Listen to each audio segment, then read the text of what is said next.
Hello students, I am Gopal Parmar welcomes you all in online classes by Mount Lucky Academy Secondary School, Balotra.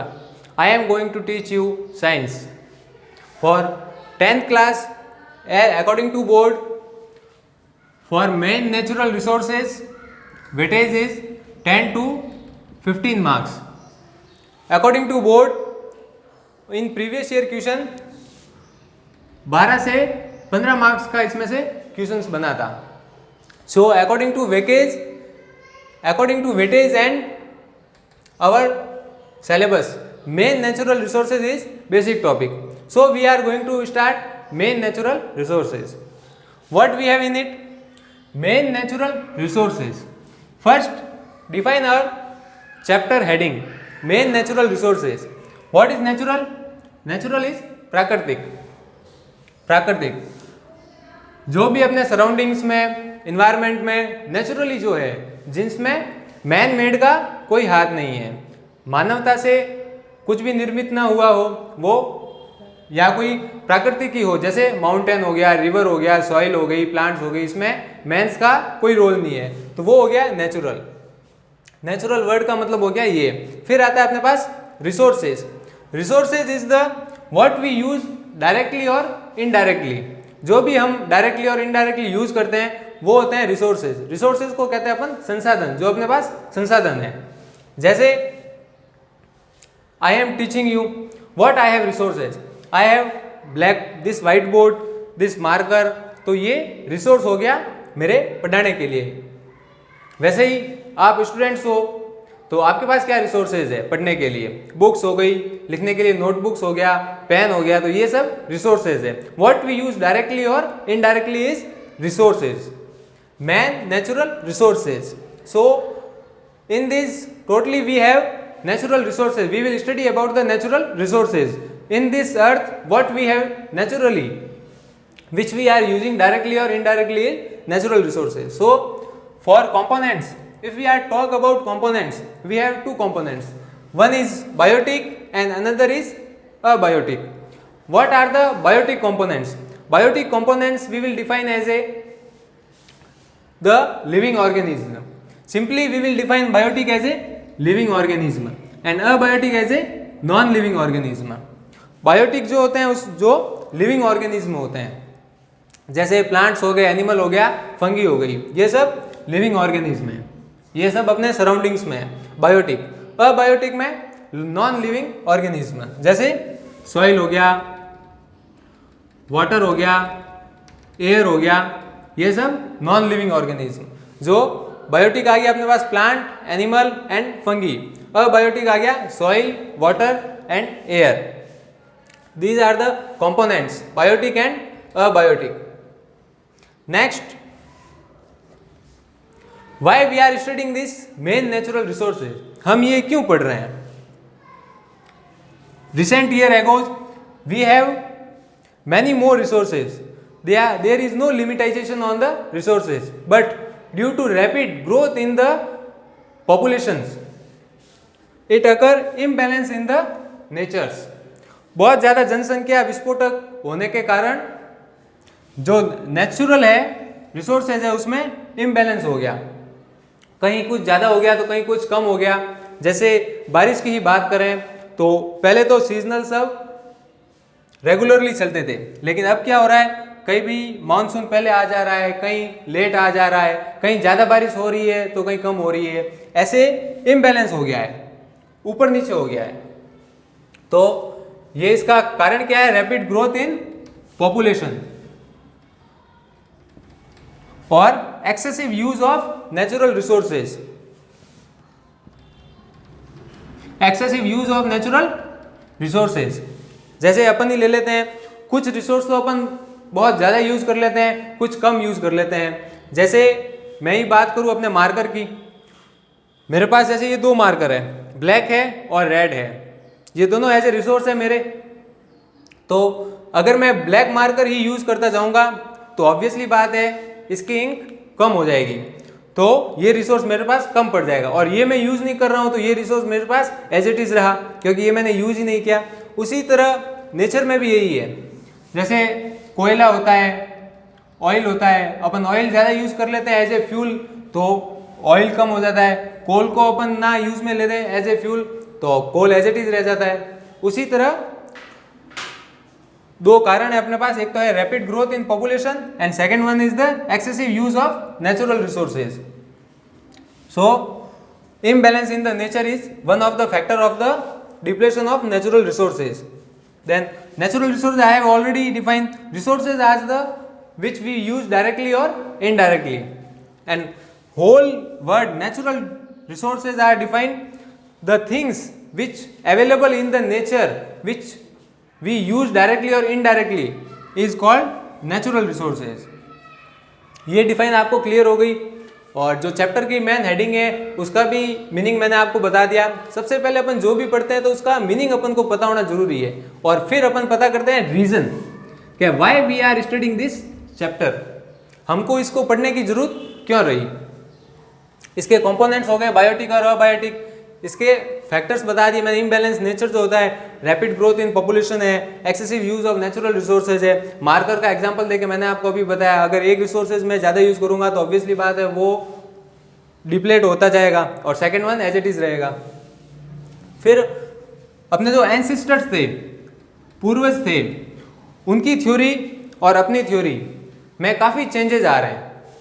वो पंच तत्व की theory लेके चलते थे, पंच तत्व, जिसमें क्या था, sky, sun, earth, water and next one is fire. ये इन पंच तत्वों को ये गॉड की तरह रखते थे, इनकी पूजा करते थे। Sky, sun, earth, water and fire, totally directly कहूँ तो ये इनकी रेस्पेक्ट करते थे। जबकि आज के टाइम में पानी को एक्सेसिव लेविशली यूज किया जा रहा है, कोई वैल्यू नहीं रख रहे हैं। स्काई, अर्थ, सन, फायर, बाकी भी कोई इंपॉर्टेंस नहीं है इनकी। तो एंसिस्टर्स जो है वो पंच तत्व जो थे उनमें ये 5 कंपोनेंट्स थे इनके।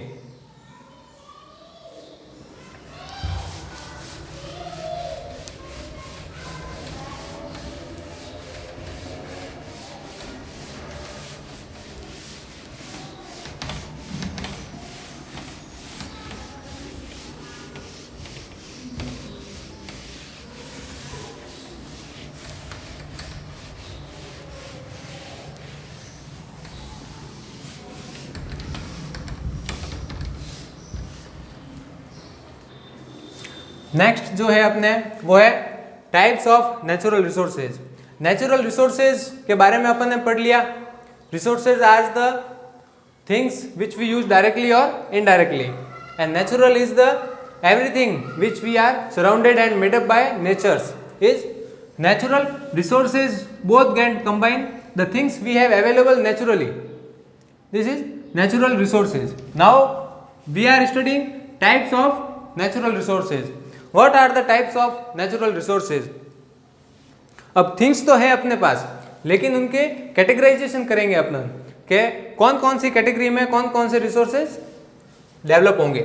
फर्स्ट जो है on the basis of development and use, कि उसके विकास होने में और इसके काम में लेने के तरीके से जो भी कैटेगराइज होगा वो इसमें डिफाइन होगा।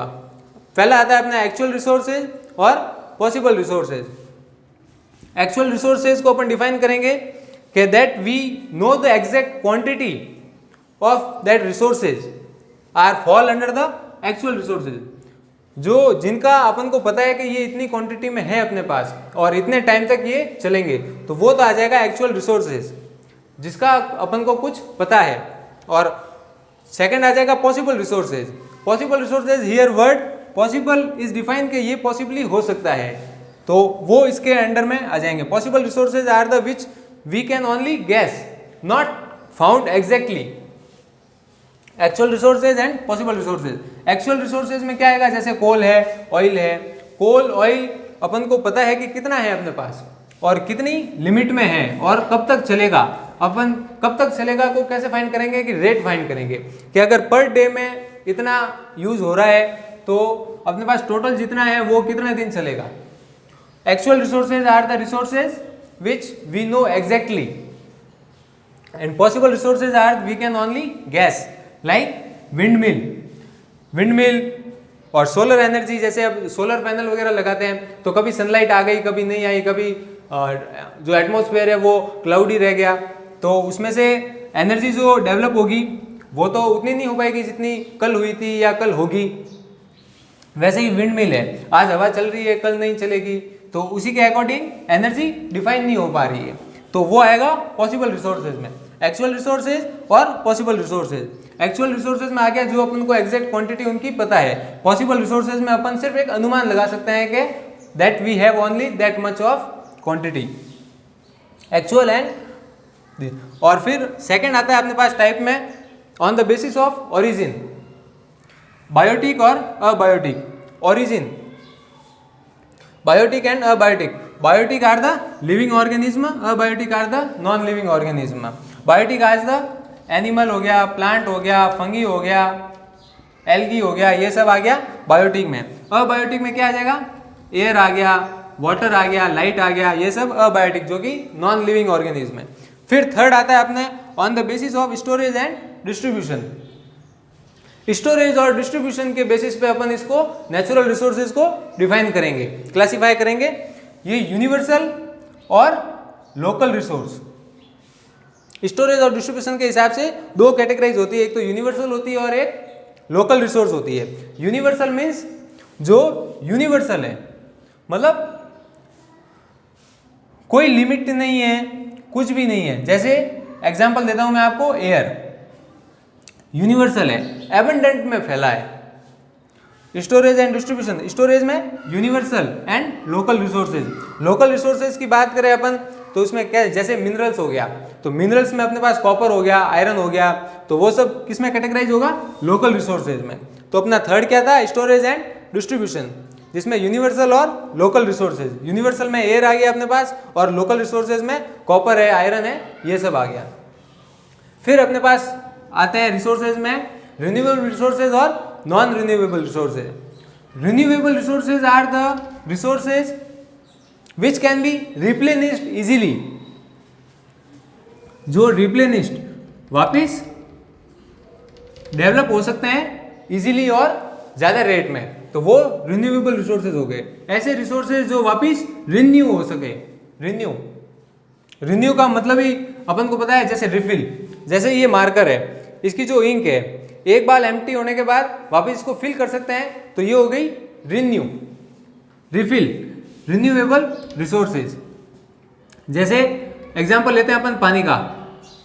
सबसे पहले पानी, ओशन का पानी है, भाप बन के ऊपर जाता है, क्लाउड बनता है, फिर बारिश होती है, फिर पानी इकट्ठा होता है, तो ये साइकिल चलता रहता है।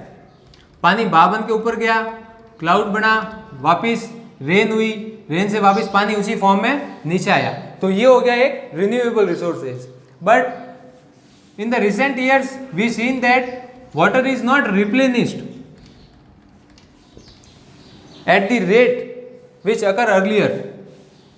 ये उस रेट में रिप्लेनिश नहीं हो रहा है, तो पानी का संकट इसीलिए गहराया जा रहा है। जैसे जो रेट ऑफ यूज है, एक मेथड में आपको बताता हूं, rate of use should be less than rate of replenished. मतलब रिप्लेनिश की रेट हमेशा ज्यादा होनी चाहिए यूज होने की। जैसे मेरे पास इंक का एक डब्बा है, ये मार्कर है, इसमें हमेशा 2-2 ml की इंक ही खाली हो रही है, और मार्कर है मेरे पास 2, तो उसमें जो इंक खाली हो रही है तो उसकी यूज होने की रेट है वो हमेशा कम होनी चाहिए मेरे पास जो सोर्स अवेलेबल है उसकी रेट से। okay? 2 रिफिल तो अपने पास आई जा रही है और एक रिफिल है वो खत्म हो ही जा रही है, तो अपने पास स्टॉक में तो अवेलेबल हो रही है अपने पास, और खाली होने की रेट है 1 इंक और आने की रेट है 2, तो ये हमेशा ज्यादा होनी चाहिए। Rate of replenish should be more than the rate of use. इसी से ये डिफाइन होता है रिन्यूएबल रिसोर्सेज और non renewable resources. Renewable resources में आगे आपके अपने पास जो रिन्यू हो सके, जैसे सोलर एनर्जी हो गया, जियोथर्मल एनर्जी हो गया, ये आगे renewable resources. Non renewable resources में आ जाएंगे फॉसिल फ्यूल्स है, मिनरल्स है। मिनरल्स है वो अपने पास लिमिट में है, जैसे एग्रीगेट वगैरह अपन यूज में लेते हैं कंस्ट्रक्शन में, तो ये एग्रीगेट कहाँ से आता है, माउंटेन से आता है। तो माउंटेन अपने पास एक लिमिट है उसकी भी, कोई इनफाइनाइट तो है नहीं कि अपने पास बहुत सारा है माउंटेन तो, लेकिन जितना भी है चाहे जितना भी हो है लिमिट में। और अगर अपन एयर की बात करें तो इसकी कोई लिमिट नहीं है, कितनी भी है। तो नॉन रिन्यूएबल रिसोर्सेज में आ जाएंगे फॉसिल फ्यूल्स और minerals.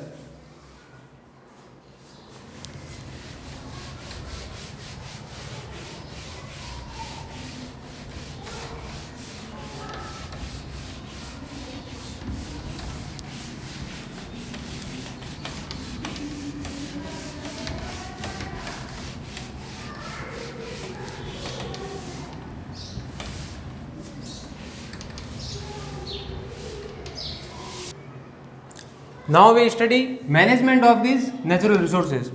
Earlier what we have studied is natural resources and its components, then types in which we categorize at a different according to develop, use, storage, distribution.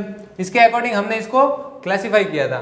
अब अपन पढ़ते हैं management of natural resources. जो अपने पास natural resources है इनका management कैसे किया जाए, इसकी जरूरत क्यों पड़ी। कोई भी रिसोर्स है उसको अगर अपन एक प्रॉपर तरीके से मैनेज नहीं करेंगे तो क्या होगा, ना ही तो अपने पास कितनी लिमिट में है, कितना स्टॉक है और कैसे यूज करना है, इसके बारे में अपनों कोई नॉलेज नहीं रहेगा। इसलिए हर चीज़ का मैनेजमेंट होना बहुत ज़रूरी है। नेचुरल रिसोर्सेज का मैनेजमेंट कैसे करते हैं, तो उसी के लिए दो टाइप के हैं यहाँ, प्रॉपर यूज और conservation. Initially proper use of natural resources. Proper use का मतलब ये हुआ कि पानी अपन को, जैसे पानी है, पानी जितना अपन को चाहिए उतना ही यूज करें, ये इसका प्रॉपर यूज हो जाएगा। फिर आता है कंजर्वेशन, उसकी कंजर्वेशन की भी जरूरत है। अब कंजर्वेशन कैसे करेंगे, जैसे बारिश हो रही है, बारिश का पानी अपन ने हार्वेस्ट कर लिया। हार्वेस्ट मतलब जैसे रूफ टॉप से टाँके पाइप के जरिए स्टोर कर लिया, तो वो उसका हो जाएगा कंजर्वेशन। तो फर्स्ट आ गया अपने proper use and conservation. Proper use भी होना जरूरी है और उसको कंजर्व करना भी जरूरी है। अगर अपन पानी को यूज करते जाएंगे तो एक तो टाइम आएगा जब ये स्टॉक में नहीं होगा, जब अपने पास पानी नहीं अवेलेबल नहीं होगा, तो इसलिए इसका कंजर्वेशन बहुत जरूरी है। फिर सेकंड आता है अपने पास need for conservation of resources. मैंने आपको अभी बताया पानी का कंजर्वेशन भी जरूरी है। अगर कोई चीज़ यूज हो रही है तो उसका वापस रिप्लेनिश भी तो होना जरूरी है ना। वैसे ही अगर पानी को अपन यूज कर रहे हैं तो जब स्टॉक में अपने पास इसकी क्वांटिटी नहीं रहेगी तो यूज करने के लिए क्या रहेगा अपने पास, need for conservation of resources. तो मैनेजमेंट में अपने पास दो आ गए, proper use and conservation and need for conservation of resources. So we are closing our session. In next section we will study about forest conservation, soil conservation. Soil conservation कैसे करते हैं, फॉरेस्ट कंजर्वेशन कैसे करते हैं, उनके method पढ़ेंगे और उनके कॉजेज पढ़ेंगे। इसके बारे में अपन स्टडी करेंगे नेक्स्ट सेशन में। Thank you class.